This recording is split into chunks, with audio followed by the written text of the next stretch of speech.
ಏಳು ಬೀಳು ಅವಮಾನ ಟೀಕೆಗಳನ್ನೆಲ್ಲ ಎದುರಿಸಿ ದಳಪತಿ ವಿಜಯ್ ಮುಖ್ಯಮಂತ್ರಿ ಪಟ್ಟಕ್ಕೆ ಏರಿದ್ದಾರೆ. ಇಡೀ ದೇಶನೇ ಕಾಯ್ತಾ ಇತ್ತು. ತಮಿಳುನಾಡಿನ ರಾಜಕೀಯ ಯಾವ ರೀತಿ ಬದಲಾಗಿತ್ತು, ಇಷ್ಟು ವರ್ಷ ಇದ್ದಿದ್ದೇ ಬೇರೆ, ಸಿಕ್ಕಾಪಟ್ಟೆ ಟ್ವಿಸ್ಟ್ ಮೇಲೆ ಟ್ವಿಸ್ಟ್ ಇತ್ತು. ಕೊನೆಯದಾಗಿ ಅವರ ಅಭಿಮಾನಿಗಳಿಗೆ ತ್ರಿಷಾ ಅವರ ಲುಕ್ಕು, ತ್ರಿಷಾ ಅವರು ಬಂದಿದ್ದು ತಮ್ಮದೇ ಮನೆಯ ಕಾರ್ಯಕ್ರಮದ ರೀತಿನಲ್ಲಿ. ಹಾಯ್ ಹಲೋ ನಮಸ್ಕಾರ ವೀಕ್ಷಕರೇ, ಬಾಸ್ ಟಿವಿ ಸ್ಪೆಷಲ್ಗೆ ಸ್ವಾಗತ. ನಾನು ಪಲ್ಲವಿ ರಾಜ್.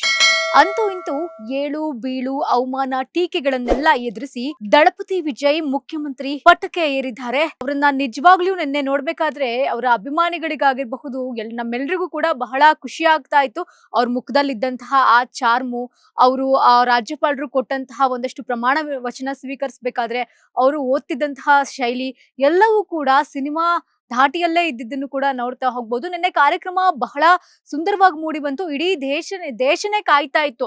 ತಮಿಳುನಾಡಿನ ರಾಜಕೀಯ ಯಾವ ರೀತಿ ಬದಲಾಗಿತ್ತು, ಇಷ್ಟು ವರ್ಷ ಇದ್ದಿದ್ದೇ ಬೇರೆ, ಈಗ ಆಗ್ತಾ ಇರೋದೇ ಮತ್ತೊಂದು. ಸೊ ನಿಜವಾಗಿಯೂ ಕೂಡ ಸಿಎಂ ಆಗಿ ವಿಜಯ್ ಅವರು ಪದಗ್ರಹಣ ಆಗ್ತಾರಾ, ಆ ಒಂದು ಕುರ್ಚಿನಲ್ಲಿ ಕುತ್ಕೊಂತಾರ ಅಂತ. ಯಾಕಂದ್ರೆ ರಿಸಲ್ಟ್ ಬಂದಾಗಿನಿಂದ ಇಲ್ಲಿಯವರೆಗೂ ಕೂಡ ಒಂದಷ್ಟು ಕ್ಲೈಮ್ಯಾಕ್ಸ್ ಅಲ್ಲಿ ಏನಾಗುತ್ತೆ ಅಂತ ಕಾಯ್ತಿರೋರೇ ಜಾಸ್ತಿ ಇದ್ರು. ಏನೇನ್ ಆಗಬಹುದು, ಸಾಕಷ್ಟು ಬದಲಾವಣೆ ಆಯ್ತು. ಅವರಿಗೆ ಒಂದು ಬಹುಮತ ಬರ್ದಲೇ ಇದ್ದಿದ್ದಾಗ್ಲಿ, ಜೊತೆಗೆ ಕೆಲವೊಬ್ರು ಓಕೆ ಅಂತ ಹೇಳ್ತಿದ್ರು, ಆಮೇಲೆ ನಾವು ಆಗಲ್ಲ ಅಂತ ಹೇಳ್ತಿದ್ರು, ನಮ್ಗೆ DCM ಹುದ್ದೆ ಬೇಕೇ ಬೇಕು ಅಂತ ಹೇಳ್ತಾ ಇದ್ರು. ಸೊ ಸಿಕ್ಕಾಪಟ್ಟೆ ಟ್ವಿಸ್ಟ್ ಮೇಲೆ ಟ್ವಿಸ್ಟ್ ಇತ್ತು. ಸೊ ವಿಜಯ್ CM ಆಗ್ತಾರಾ ಇಲ್ವಾ, ಕೊನೆಯದಾಗಿ ಅವರ ಅಭಿಮಾನಿಗಳಿಗೆ ಇದೊಂದು ಪ್ರಶ್ನೆ ಇತ್ತು. ಸೊ ಸದ್ಯಕ್ಕೆ ನಿನ್ನೆ ವಿಜಯ್ ಅವರು CM ಆಗಿ ಪ್ರಮಾಣ ವಚನ ಸ್ವೀಕರಿಸಿದ್ದಾರೆ.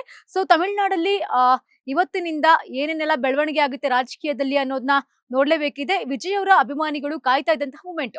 ಯಾಕಂದ್ರೆ ಇಷ್ಟು ದಿನಗಳಲ್ಲಿ ನಾವು ಒಂದಷ್ಟು ಸಿನಿಮಾಗಳಲ್ಲಿ ವಿಜಯ್ ಅವರು CM ಆಗಿರ್ತಾರೆ ಅಥವಾ ರಾಜಕೀಯ ವ್ಯಕ್ತಿ ಆಗಿರ್ತಾರೆ, ಅದ್ರಲ್ಲಿ ನೋಡ್ತಾ ಇದ್ವಿ. ಈಗ ರಿಯಲ್ ಆಗಿ ಅವ್ರನ್ನ ನೋಡ್ತಾ ಇದೀವಿ ಅಂದಾಗ ನಮಗೊಂದ್ಸಲ ಥ್ರಿಲ್ಲಿಂಗ್ ಆಗಿರುತ್ತೆ, ಯಾವ ರೀತಿನಲ್ಲಿ ಇವರು ಬದಲಾವಣೆನ ತರಬಹುದು ತಮಿಳುನಾಡಲ್ಲಿ ಅಂತ. ಮೊದಲನೇದಾಗಿ ಅವರು ಹೇಳಿದಂತಹ ಅಷ್ಟೂ ವಿಚಾರಗಳಲ್ಲಿ ನನಗೆ ಬಹಳ ಹೈಲೈಟ್ ಅನ್ಸಿದ್ದು ಅಂದ್ರೆ ಮಹಿಳಾ ರಕ್ಷಣೆಗೆ ನಾನು ಪ್ರಿಫರೆನ್ಸ್ ಅನ್ನ ಕೊಡ್ತೀನಿ ಅಂತ ಹೇಳ್ಯಾರೆ. ಅವ್ರು ಚಿನ್ನ ಕೊಡ್ತೀನಿ ಅಂದಿದ್ದಾರೆ, 2,500 ದುಡ್ಡು ಕೊಡ್ತೀನಿ ಅಂದಿದ್ದಾರೆ. ಅದು ಲೆಕ್ಕಕ್ಕೆ ಬರಲ್ಲ. ಮಹಿಳೆಯರಿಗೆ ರಕ್ಷಣೆಗೆ ನಾನು ಪ್ರಿಫರೆನ್ಸ್ ಕೊಡ್ತೀನಿ ಅಂತ ಹೇಳಿದಾರಲ್ಲ, ಇದು ನಿಜವಾಗ್ಲೂ ಕೂಡ ಅವರ ಫ್ಯಾನ್ಸ್ಗೆ ಬಹಳ ಇಷ್ಟವಾಗ್ತಾ ಇದೆ. ನೆನೆ ಕಾರ್ಯಕ್ರಮ ಬಹಳ ಸುಂದರವಾಗಿ ಮೂಡ್ ಬಂದಿದೆ. ಅವರ ಫ್ಯಾಮಿಲಿ ಅವರು ಬಂದಿದ್ರು, ಜೊತೆಗೆ ಅವರ ಆಪ್ತರು ಬಂದಿದ್ರು, ಅವರ ಪಕ್ಷದವರು ಬಂದಿದ್ರು, ಸಾಕಷ್ಟು ಸಂಖ್ಯೆಯಲ್ಲಿ ಸೇರ್ಕೊಂಡಿದ್ರು. ಇದೆಲ್ಲದರ ನಡುವೆ ಇನ್ನು ಒಂದು ವಿಚಾರ ಬಹಳ ಹೈಲೈಟ್ ಆಗಿದ್ದು ಅಂತಂದ್ರೆ ತ್ರಿಷಾ ಅವರ ಲುಕ್ಕು. ತ್ರಿಷಾ ಅವರು ಬಂದಿದ್ದು ತಮ್ಮದೇ ಮನೆಯ ಕಾರ್ಯಕ್ರಮದ ರೀತಿನಲ್ಲಿ ತ್ರಿಷಾ ಅವರು ನಿನ್ನೆ ಭಾಗಿಯಾಗಿರ್ತಾರೆ. ಅದು ಒಂದ್ ಕಡೆ ವಿಜಯ್ ಅವರ ಅಭಿಮಾನಿಗಳನ್ನ ಸೆಳ್ಕೊಳ್ತಾ ಇದೆ. ವಿಜಯ್ ಅವರು CM ಆಗ್ತಾ ಇದ್ದಂತೆ ಪ್ರೀತಿಗೆ ಸಂಬಂಧಿಸಿದ ಪೋಸ್ಟ್ ಕೂಡ ವಿಜಯ್ ಅಂದ್ರೆ ತ್ರಿಷಾ ಹಂಚ್ಕೊಂಡಿರುವಂತದ್ದು. ತ್ರಿಷಾ ಧೈರ್ಯಕ್ಕೆ ಫ್ಯಾನ್ಸೇ ಶಾಕ್ ಆಗಿದ್ದಾರೆ. ವಿಜಯ್ ತ್ರಿಷಾ ಇಬ್ರು ಕೂಡ ಸಿನಿಮಾಗಳನ್ನ ಮಾಡಿದ್ದಾರೆ ಒಟ್ಟೊಟ್ಟಿಗೆ. ಅವರ ಜೋಡಿ ಅಭಿಮಾನಿಗಳಿಗೆ ಸಾಕಷ್ಟು ಇಷ್ಟ ಆಗ್ತಾ ಇತ್ತು. ಸ್ಪೆಷಲ್ ದಿನಗಳಲ್ಲಿ ಇಬ್ರು ಒಟ್ಟಿಗೆ ಕಾಣಿಸ್ಕೊಳ್ತಾ ಇದ್ರು. ಯಾರ್ದೋ ಒಂದು ಮದ್ವೆ ಇದ್ದಾಗ್ಲೋ ಅಥವಾ ಏನೋ ಒಂದು ಪ್ರೋಗ್ರಾಮ್ಗಳಲ್ಲಿ ಕಾಣಿಸ್ಕೊಳ್ತಾ ಇದ್ರು. ಈ ಏಳು ಬೀಳುಗಳಿನ ನಡುವೆ ವಿಜಯ್ ಜೊತೆಗೆ ತ್ರಿಷಾ ಕೂಡ ಇದನ್ನ ಕೂಡ ನಾವು ನೋಡ್ತಾ ಹೋಗ್ಬೋದು. ಗದ್ದುಗೆಯನ್ನ ಕೂಡ ಹೇರಿದ್ದಾರೆ. ಸಿನಿಮಾ ರಂಗದಿಂದ ಬಂದು ರಾಜಕೀಯ ಕ್ರಾಂತಿ ಮಾಡಿದವರ ಸಾಲಿನಲ್ಲಿ ಈಗ ವಿಜಯ್ ಕೂಡ ಇದ್ದಾರೆ. ಅಣ್ಣಾದೊರೈ ಸಿನಿಮಾ ರಂಗವನ್ನ ಬಳಸ್ಕೊಂಡು ರಾಜಕೀಯವನ್ನ ಕ್ರಾಂತಿ ಮಾಡಿದ್ರು. ಆಮೇಲೆ ಎಕ್ಸಾಂಪಲ್ಸ್ ನೋಡೋದಾದ್ರೆ ಕರುಣಾನಿಧಿ ಅವರು ಕೂಡ ಇದ್ರು, MGR ಅವರು, NTR, ಮತ್ತೆ MGR ಅವರ ಪತ್ನಿ ಆಗಿರಬಹುದು, ಜಯಲಲಿತಾ ಅವರಾಗಿರ್ಬಹುದು, ರೀಸೆಂಟ್ ಆಗಿ ಪವನ್ ಕಲ್ಯಾಣ್ ಅವರು ಆಗಿರಬಹುದು. ಈಗ ದಳಪತಿ ವಿಜಯ್ ಪರ್ವ ಆರಂಭವಾಗಿದೆ ಅಂತಾನೆ ಹೇಳ್ಬೋದು. ನಿನ್ನೆ ನಡೆದಂತಹ ಪ್ರಮಾಣ ವಚನ ಇಡೀ ದೇಶಾದ್ಯಂತ ಬಹಳ ಗಮನ ಸೆಳೆದಂತಹ ಪ್ರಮಾಣ ವಚನವಾಗಿರುತ್ತೆ. ಸಾಕಷ್ಟು ಕಾರಣಗಳಿದೆ, ಅದನ್ನ ನೋಡ್ತಾ ಹೋಗೋದಾದ್ರೆ ಇದೇ ವರ್ಷ ಜನವರಿಯಿಂದ ಆದಂತಹ ಸಾಕಷ್ಟು ಬೆಳವಣಿಗೆ. ಸಿನಿಮಾ ರಿಲೀಸ್ ಆಗೋದಿಲ್ಲ, ಸಿನಿಮಾ ಪೈರಸಿ ಆಗುತ್ತೆ. ಅಂದ್ರೆ ಬೇಕಾಗಿರುವಂತಹ ಹೈಲೈಟ್ ಕ್ಲಿಪ್ಗಳೇ ಒಂದು ಪೈರಸಿ ಆಗಿದ್ದಾಗಿರಬಹುದು, ಜೊತೆಗೆ ಡಿವೋರ್ಸ್ ವಿಚಾರ ಮುನ್ನೆಲೆಗೆ ಬಂದಿದ್ದಾಗಿರಬಹುದು, ಈ ಕಡೆ ತ್ರಿಷಾಗೆ ವಿಜಯ್ ಅವರ ಅಫೇರ್ ವಿಚಾರ ಮುನ್ನೆಲೆಗೆ ಬಂದಿದ್ದಾಗಿರಬಹುದು. ಅಂದ್ರೆ ವಿಜಯ್ ಅವರು ಯಾವಾಗ ರಾಜಕೀಯ ಪಕ್ಷ ಘೋಷಣೆ ಮಾಡಿ ಆ ಪಕ್ಷಕ್ಕೆ ಸಂಬಂಧಪಟ್ಟಂತೆ ಕೆಲಸ ಮಾಡ್ಲಿಕ್ಕೆ ಪ್ರಾರಂಭವಾಗ್ತಾರೋ ಅಲ್ಲಿನಿಂದ ಇಲ್ಲಿಯವರೆಗೂ ಕೂಡ ಅವರೇನು ನಿನ್ನೆ CM ಆಗ್ಬೇಕು, ಬಹುಮತ ಬಂದಿಲ್ಲ, ಅಲ್ಲಿವರೆಗೂ ಕೂಡ ಏನಾದ್ರೂ ಒಂದು ಪ್ರಾಬ್ಲಮ್ಗಳನ್ನ ನೋಡ್ಕೊಂತಾನೆ ಬಂದಿದ್ರು. ನಿಜವಾಗಿಯೂ ಇದನ್ನೆಲ್ಲ ನೋಡ್ತಾ ಹೋದ್ರೆ ವಿಜಯೇ ಸಾಟಿ ಅಂತ ಅನ್ಸುತ್ತೆ. ಅದನ್ನೆಲ್ಲ ಎದುರಿಸಿ ಕೂಡ ಈಗ CM ಆಗಿದಾರಲ್ವಾ. ನಿಮ್ಮಂತಹ ಒಬ್ಬ ನಾಯಕನಿಗೆ ನಾವು ಅಭಿಮಾನಿಗಳಾಗಿದ್ವಲ್ಲ, ನಮ್ಗೆ ಖುಷಿ ಅದು ಅಂತ ಹೇಳಿ ಅವರ ಒಂದು ಫ್ಯಾನ್ಸ್ ಸೆಲೆಬ್ರೇಟ್ ಮಾಡ್ತಾ ಇದ್ದಾರೆ.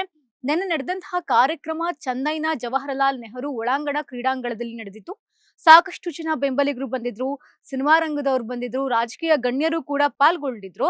ವಿಜಯ್ ಅವರ ಆಪ್ತರು ಇದ್ರು. ಸಮಾರಂಭಕ್ಕೆ ವಿಜಯ್ ಪೇರೆಂಟ್ಸ್ ಕೂಡ ಬಂದಿದ್ರು. ಜೊತೆಗೆ ಇದ್ರ ನಡುವೆ ಒಂದು ಬೇಸರದ ವಿಷಯ ಅವರ ಅಭಿಮಾನಿಗಳಿಗೆ ಅಂತಂದ್ರೆ ವಿಜಯ್ ಅವರ ಹೆಂಡತಿ ಮಕ್ಕಳು ಬಂದಿರೋದಿಲ್ಲ ಅನ್ನೋದೇ ನಿನ್ನೆ ಕಾರ್ಯಕ್ರಮದ ಬೇಸರದ ವಿಚಾರದ ಜೊತೆಗೆ ಹೈಲೈಟ್ಸ್ ಆಗಿರುವಂತಹ ವಿಚಾರ ಆಗಿತ್ತು. ನಟಿ ತ್ರಿಷಾ ಕಾರ್ಯಕ್ರಮಕ್ಕೆ ಬಂದಿದ್ರು. ಇದು ಕೂಡ ಚರ್ಚೆಗೆ ಗ್ರಾಸವಾಗಿರುವಂತಹ ವಿಷಯವಾಗಿತ್ತು.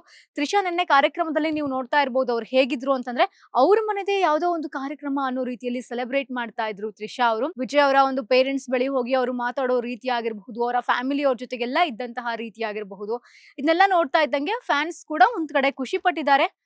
ವಿಜಯ್ ಒಂದೊಂದು ಮಾತಾಡ್ಬೇಕಾದ್ರೂ ಕೂಡ ಎಲ್ಲರ ಕಣ್ಣು ಕ್ಯಾಮ್ರಾ ತ್ರಿಷಾ ಅವ್ರ ಕಡೆ ಇರ್ತಾ ಇತ್ತು. ತ್ರಿಷಾ ಅವರ ಎಕ್ಸ್ಪ್ರೆಷನ್ ಹೇಗಿರಬಹುದು, ತ್ರಿಷಾ ಅವರು ಯಾವ ರೀತಿ ಭಾವುಕರಾಗಿರ್ತಾರೆ, ಜಸ್ಟ್ ಬಿಕಾಸ್ ವಿಜಯ್ ಅವರ ಆ ಒಂದು ಕಷ್ಟದನ್ನ ಹತ್ರದಿಂದ ನೋಡಿರ್ತಾರಲ್ವಾ. ಸೊ ಇದ್ರ ಬಗ್ಗೆ ಎಲ್ರಿಗೂ ಕೂಡ ಇದ್ದೇ ಇತ್ತು ಮನ್ಸಲ್ಲಿ ತ್ರಿಷಾ ಅವರ ಆ ಒಂದು ಎಕ್ಸ್ಪ್ರೆಷನ್ ಹೇಗಿರ್ಬಹುದು. ತ್ರಿಷಾ ಅವರು ಕೆಲವೊಂದ್ ಕಡೆ ಅಳ್ತಿರ್ತಾರೆ, ಕೆಲವೊಂದ್ ಕಡೆ ಕಣ್ಣೀರ್ ಹಾಕ್ತಿದ್ರು, ಕೆಲವೊಂದ್ ಕಡೆ ಕಣ್ಣನ್ನು ಒರೆಸ್ಕೊಳ್ತಾ ಇದ್ರು, ಮತ್ತೊಂದ್ ಕಡೆ ಆ ಒಂದು ಫೀಲಿಂಗ್ಸ್ ನ ಎಮೋಷನ್ಸ್ ನ ಎಕ್ಸ್ಪ್ರೆಸ್ ಮಾಡಕ್ ಆಗ್ತಾ ಇರ್ಲಿಲ್ಲ ಅವ್ರ ಕೈಲಿ. ಸೊ ಇದನ್ನೆಲ್ಲ ಒಂದು ಕ್ಯಾಮ್ರಾ ಕಣ್ಣಲ್ಲಿ ನಾವೆಲ್ಲರೂ ಕೂಡ ನೋಡ್ತಾ ಇದ್ವಿ. ರೀಸೆಂಟ್ ಆಗಿ ರಾಖಿ ಸಾವಂತ್ ಬಾಲಿವುಡ್ ನಟಿ ಒಂದು ಹೇಳಿಕೆಯನ್ನ ಕೊಟ್ಟಿರ್ತಾರೆ. ಅದು ಕೂಡ ಈಗ ಸಿಕ್ಕಾಪಟ್ಟೆ ವೈರಲ್ ಆಗ್ತಾ ಇದೆ.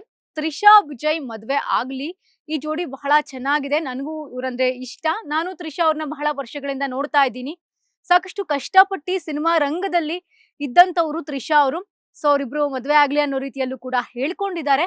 ಹಾಗೆ ಅಭಿಮಾನಿಗಳಲ್ಲಿಯೂ ಕೂಡ ಇವರಿಬ್ರು ಜೊತೆಗ್ ಚೆನ್ನಾಗಿರ್ಲಿ, ಮದ್ವೆ ಆಗ್ಲಿ ಅನ್ನೋದು ವಿಶ್ ಕೂಡ ಇದೆ. ವಿಜಯ್ ಅವರ ಪತ್ನಿ ಸಂಗೀತಾ ಅವರು ಜೊತೆಗೆ 26 ವರ್ಷದ ಮಗ ಒಬ್ಬ ಇದ್ದಾರೆ, ಮಗಳು ಕೂಡ ಇದ್ದಾರೆ, 21 ವರ್ಷದ ಮಗಳಿರೋದು.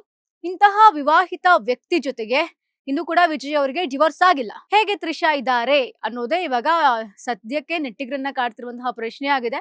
ವಿಜಯ್ ಅವರ ಪ್ರಮಾಣ ವಚನ ಸಮಾರಂಭದಲ್ಲಿ ಬಹಿರಂಗವಾಗಿ ಭಾಗಿಯಾಗಿರ್ತಾರೆ ತ್ರಿಷಾ ಅವರು. ಹೇಗೆ ಭಾಗಿಯಾದ್ರು, ಈಗ ಆಲ್ರೆಡಿ ಅಫೇರ್ ಅಂತ ಗಾಸಿಪ್ಸ್ ಇದೆ, ಅವ್ರ ಕಿವಿಗೂ ಕೂಡ ಬಿದ್ದಿರುತ್ತೆ. ಇದು ಸಾಕಷ್ಟು ವರ್ಷಗಳಿಂದ ಇರುವಂತದ್ದು, ರೀಸೆಂಟ್ ಆಗಿ ಏನಾಗಿರುವಂತಹ ವಿಚಾರ ಅಲ್ಲ. ಇದೆಲ್ರಿಗೂ ಕೂಡ ಗೊತ್ತಾ ಇದೆ, ಇಡೀ ಸಿನಿಮಾ ರಂಗಕ್ಕೂ ಕೂಡ ಗೊತ್ತಾ ಇದೆ. ಇದುವರೆಗೂ ಕೂಡ ಅದನ್ನೆಷ್ಟು ಸಾಮಾನ್ಯವಾದಂತಹ ವಿಚಾರದ ರೀತಿನಲ್ಲಿ ಹೇಳ್ಕೊಳ್ತಾ ಇದ್ದಾರೆ. ಇತ್ತೀಚಿನ ದಿನಗಳಲ್ಲಿ ಜನರು ಎಲ್ಲಾನು ಇಷ್ಟೊಂದು ಕಾಮನ್ ಆಗಿ ತಗೊಳ್ತಾ ಇದಾರಲ್ಲ, ಇದಕ್ ನೀವೇನ್ ಹೇಳ್ತೀರಾ ಅಂತ ವಿಡಿಯೋವನ್ನ ನೋಡಿದಂತಹ, ನಿನ್ನೆ ಕಾರ್ಯಕ್ರಮವನ್ನ ನೋಡಿದಂತಹ ಜನ ಪ್ರಶ್ನೆ ಮಾಡ್ತಾ ಇದ್ದಾರೆ. ಹಾಗೆ ಮತ್ತೊಂದು ಪ್ರಶ್ನೆ ಕೂಡ ಇಲ್ಲಿ ಮಾಡಿರುವಂತದ್ದು, ಇದು ನೋಡಿ ಬಹಳ ಸ್ಪೆಷಲ್ ಆಗಿದೆ. ಇದು ತಾಯಂದಿರ ದಿನ ತನ್ನ ತಾಯಿಗೆ ಗುಡ್ ನ್ಯೂಸ್ ಕೊಟ್ರು ಯಾರು, ವಿಜಯ್. ಜೊತೆಗೆ ತನ್ನ ಹೆಂಡತಿ ಮಕ್ಕಳಿಗೆ ಏನ್ ಮೆಸೇಜ್ ಕೊಟ್ರು ಇದರಿಂದ ಅಂತ ಕೂಡ ಪ್ರಶ್ನೆ ಮಾಡ್ತಾ ಇದ್ದಾರೆ. ಸಾಮಾನ್ಯವಾಗಿ ಎಲ್ರಿಗೂ ಕೂಡ ಅನ್ಸುತ್ತೆ, ಯಾಕಂದ್ರೆ ಒಬ್ಬ ವ್ಯಕ್ತಿಗೆ ಡಿವೋರ್ಸ್ ಆಗಿಲ್ಲ, ಆ ವ್ಯಕ್ತಿಯ ಜೊತೆಗೆ ಈ ರೀತಿ ಓಡಾಡುವಂತದ್ದು, ಡಿವೋರ್ಸ್ ವದಂತಿ ಹಬ್ತಾ ಇದ್ದಂತೆ ಆಗ್ಲೂ ಕೂಡ ಇಬ್ರು ಕೂಡ ಒಟ್ಟಿಗೆ ಕಾಣಿಸ್ಕೊಳ್ಳುವಂತದ್ದು, ಲೈಕ್ ಈ ರೀತಿ ಮಾಡೋದ್ರಿಂದ ಏನ್ ಮೆಸೇಜ್ ಅನ್ನ ನೀವು ಕೊಡ್ತಾ ಇದ್ದೀರಾ ಅಂತ ಕೂಡ ನೆಟ್ಟಿಗರು ಪ್ರಶ್ನೆ ಮಾಡ್ತಾ ಇದ್ದಾರೆ. ನಿಜವಾಗಿಯೂ ಇಷ್ಟು ಓಪನ್ ಆಗಿ ಓಡಾಡ್ತಾ ಇದ್ದೀರಲ್ಲ, ಸದ್ಯದಲ್ಲೇ ನಿಮ್ದು ಮದುವೆ ಆಗಬಹುದಾ ಅಂತ ಕೂಡ ಪ್ರಶ್ನೆ ಕೇಳ್ತಾ ಇದ್ದಾರೆ. ಯಾಕಂದ್ರೆ ನಿನ್ನೆ ತ್ರಿಷಾ ಇದ್ದಂತಹ ರೀತಿ, ಅಲ್ಲಿ ಮಾಡಿದಂತಹ ಒಂದಷ್ಟು ಕೆಲಸಗಳಾಗಿರಬಹುದು, ಅವರ ಆತ್ಮೀಯರ ಜೊತೆಗೆ ಮಾತಾಡಿದಂತಹ ಶೈಲಿ ಆಗಿರಬಹುದು, ಇದೆಲ್ಲವೂ ಕೂಡ ನೆಟ್ಟಿಗರನ್ನ ಸದ್ಯಕ್ಕೆ ಕಾಡ್ತಾ ಇರುವಂತದ್ದು. ಸೊ ಸಾಕಷ್ಟು ವರ್ಷಗಳಿಂದ ಇವರಿಬ್ಬರ ಒಂದಷ್ಟು ವಿಚಾರಕ್ಕೆ ಸಂಬಂಧಪಟ್ಟಂತೆ ಏನು ಈ ಡಿವೋರ್ಸ್ಗೆ ಇವರೇ ಕಾರಣ ಅನ್ನೋ ರೀತಿಯಲ್ಲಿ ಆಗಿರಬಹುದು, ಇದನ್ನ ಬಹಿರಂಗವಾಗಿ ಸಾಕಷ್ಟು ಜನ ಹೇಳಿಕೆಯನ್ನು ಕೂಡ ನೀಡಿದ್ದಾರೆ. ಸೊ ಇದು ತುಂಬಾ ಜನಕ್ಕೆ ಗೊತ್ತಿರುವಂತಹ ವಿಚಾರ. ಇದೇ ವಿಚಾರಕ್ಕೆ ಸಂಬಂಧಪಟ್ಟಂತೆ ಸಾಕಷ್ಟು ಜನರು ಕೂಡ ರಿಯಾಕ್ಟ್ ಮಾಡಿದ್ದಾರೆ ಈ ಒಂದು ವಿಚಾರಕ್ಕೆ ಸಂಬಂಧಪಟ್ಟಂತೆ. ಸೊ ಹೀಗಿರ್ಬೇಕಾದ್ರೆ ಇವರಿಬ್ರು ಮದ್ವೆ ಆಗ್ತಾರಾ, ಮದ್ವೆ ಆದ್ರೂ ಕಾಯ್ತಾ ಇದ್ರ, ಇದ್ರ ತಾನು ಸಿಎಂ ಆದ ನಂತರದಲ್ಲಿ ಮದ್ವೆ ಆಗ್ಬೇಕು ಅಂತ ಏನಾದ್ರು ಅನ್ಕೊಂಡಿದ್ರ, ಈ ಒಂದು ಮೊಮೆಂಟ್ಗೆ, ಈ ಒಂದು ದಿನಗಳಿಗೋಸ್ಕರ ಇಬ್ರು ಕೂಡ ಕಾಯ್ತಾ ಇದ್ರ ಅನ್ನುವಂಥದ್ದು ಸದ್ಯಕ್ಕಿರುವಂತಹ ಪ್ರಶ್ನೆ ಆಗಿದೆ. ಈ ಅಫೇರ್ ಅನ್ನುವಂತಹ ವಿಚಾರ ಸದ್ಯಕ್ಕೆ ಫುಲ್ ಸ್ಟಾಪ್ ಇಡುವಂತಹ ರೀತಿ ಕಾಣಿಸ್ತಾ ಇಲ್ವೇನೋ, ಬಟ್ ಗೊತ್ತಿಲ್ಲ. ಮದ್ವೆ ಆಗಿ ಏನಾದ್ರೂ ಇವರು ಸಾಬೀತುಪಡಿಸ್ತಾರ ನಮ್ಮ ಇಬ್ರು ಸಂಬಂಧ ಇತ್ತು ಅನ್ನೋದು ನೆಟ್ಟಿಗರನ್ನ ಸದ್ಯಕ್ಕೆ ಕಾಡ್ತಿರುವಂತಹ ಪ್ರಶ್ನೆ. ಬಟ್ ಗೊತ್ತಿಲ್ಲ, ಇಬ್ರು ಕೂಡ ಹೇಳ್ಕೊಂಡಿಲ್ಲ ಈ ವಿಚಾರಕ್ಕೆ ಸಂಬಂಧಪಟ್ಟಂತೆ. ಆಸ್ ಅ ವೆಲ್ ವಿಶರ್ ಬಂದು ಪ್ರೋಗ್ರಾಮ್ ನ ಮಾಡ್ಕೊಟ್ಟಿರ್ಬೋದು, ಅದು ಕೂಡ ಹೇಳಕ್ಕಾಗಲ್ಲ. ನಾವ್ ಎಲ್ಲವನ್ನು ಕೂಡ ಕಾಮಲೆ ಕಣ್ಣಿಂದ ನೋಡೋಕ್ ಆಗೋದಿಲ್ಲ. ಸೊ ವೆಯ್ಟ್ ಮಾಡಿ ನೋಡೋಣ, ಈ ಎರಡು ಜೋಡಿ ಮದ್ವೆ ಆಗ್ತಾರಾ ಅಂತ. ಜೊತೆಗೆ ವಿಜಯ್ ಅವರ ಪತ್ನಿ ಸಂಗೀತಾ ಅವರು ಕೂಡ ಯಾವುದೇ ರೀತಿಯ ರಿಯಾಕ್ಟ್ ಅನ್ನು ಮಾಡಿಲ್ಲ ನಿನ್ನೆ ಕಾರ್ಯಕ್ರಮಕ್ಕೆ ಸಂಬಂಧಪಟ್ಟಂತೆ. ಆದ್ರೂ ಏನೇ ಇದ್ರು ಕೂಡ ಮಕ್ಕಳು ಕೂಡ ರಿಯಾಕ್ಟ್ ಮಾಡಿಲ್ಲ. ಸೊ ಗೊತ್ತಿಲ್ಲ ಅಷ್ಟು ಏನೇನಾಗಿದೆ ಅವರಿಬ್ಬರ ನಡುವೆ, ಅಥವಾ ಡಿವೋರ್ಸ್ಗೆ ಕಾರಣ ಏನು ಅನ್ನುವಂಥದ್ದು ಸದ್ಯಕ್ಕೆ ಗೊತ್ತಿಲ್ಲ ಏನು ಅನ್ನೋದು. ಬಟ್ ವೆಯ್ಟ್ ಮಾಡಿ ನೋಡೋಣ, ತ್ರಿಷಾ ಹಾಗೆ ವಿಜಯ್ ಅವರ ಜೋಡಿ ಮದುವೆ ಆಗುತ್ತಾ ಅಂತ. ಬಟ್ ವಿಜಯ್ ಅವರ ಹಾಗೆ ತ್ರಿಷಾ ಅವರ ಅಭಿಮಾನಿಗಳಿಗೆ ಅವರ ಮನಸ್ಸಲ್ಲಿರುವಂತದ್ದೂ ಇದೆ. ಯಾಕಂದ್ರೆ ಇವರಿಬ್ರು ಮದ್ವೆ ಆದ್ರೆ ಜೋಡಿ ತುಂಬಾ ಚೆನ್ನಾಗಿದೆ, ಅಂತ. ಯಾಕಂದ್ರೆ ವಿಜಯ್ ಅವರ ಆಲ್ಮೋಸ್ಟ್ ಒಂದಷ್ಟು ಕಷ್ಟದ ಪರಿಸ್ಥಿತಿಗಳಿಂದಲೂ ಕೂಡ ತ್ರಿಷಾ ಅವರು ಜೊತೆಗಿರೋದ್ರಿಂದ ಇದನ್ನೆಲ್ಲ ನಾವು ನೋಡ್ತಾ ಹೋಗಿದೀವಿ. ಈಗಿರುವಂತಹ ಇನ್ನೊಂದು ಹಾಟ್ ಟಾಪಿಕ್ ಏನಪ್ಪಾ ಅಂತಂದ್ರೆ ಜಯಲಲಿತಾ ಹಾಗೆ ತ್ರಿಷಾ ಅವರಿಗೂ ಕೂಡ ಹೋಲಿಕೆ ಮಾಡ್ತಾ ಇರುವಂತದ್ದು ಸೋಷಿಯಲ್ ಮೀಡಿಯಾದಲ್ಲಿ. ಸೊ ಗೊತ್ತಿಲ್ಲ ಮುಂದಿನ ಎಲೆಕ್ಷನ್ ಅಲ್ಲಿ ತ್ರಿಷಾ ಅವ್ರನ್ನು ಕೂಡ ವಿಜಯ್ ಅವರು ನಿಲ್ಲಿಸ್ತಾರಾ, ಅವರು ಕೂಡ ಗೆಲ್ತಾರಾ ಅಥವಾ ಇಬ್ರು ಮದ್ವೆ ಆಗ್ತಾರಾ? ವೇಟ್ ಮಾಡಿ ನೋಡೋಣ. ಇದಾಗಿತ್ತು ಇವತ್ತಿನ ವಿಶೇಷ. ಇನ್ನಷ್ಟು ಹೆಚ್ಚಿನ ಅಪ್ಡೇಟ್ಸ್ ಗಳಿಗಾಗಿ ನೋಡ್ತಾ ಇರಿ ಬಾಸ್ ಟಿವಿ. ಲೇಟೆಸ್ಟ್ ಹಾಗೂ ಇಂಟ್ರೆಸ್ಟಿಂಗ್ ಸುದ್ದಿಗಳಿಗಾಗಿ ಬಾಸ್ ಟಿವಿ ಕನ್ನಡ ಚಾನೆಲ್ನ ಸಬ್ಸ್ಕ್ರೈಬ್ ಮಾಡಿ. ಹಾಗೆಯೇ ಬೆಲ್ ಐಕಾನ್ ಪ್ರೆಸ್ ಮಾಡಿ. ಇದರ ಜೊತೆಗೆ ಫೇಸ್ಬುಕ್, ಇನ್ಸ್ಟಾಗ್ರಾಮ್, ಎಕ್ಸ್ ನಲ್ಲೂ ಮಿಸ್ ಮಾಡದೆ ಫಾಲೋ ಮಾಡಿ.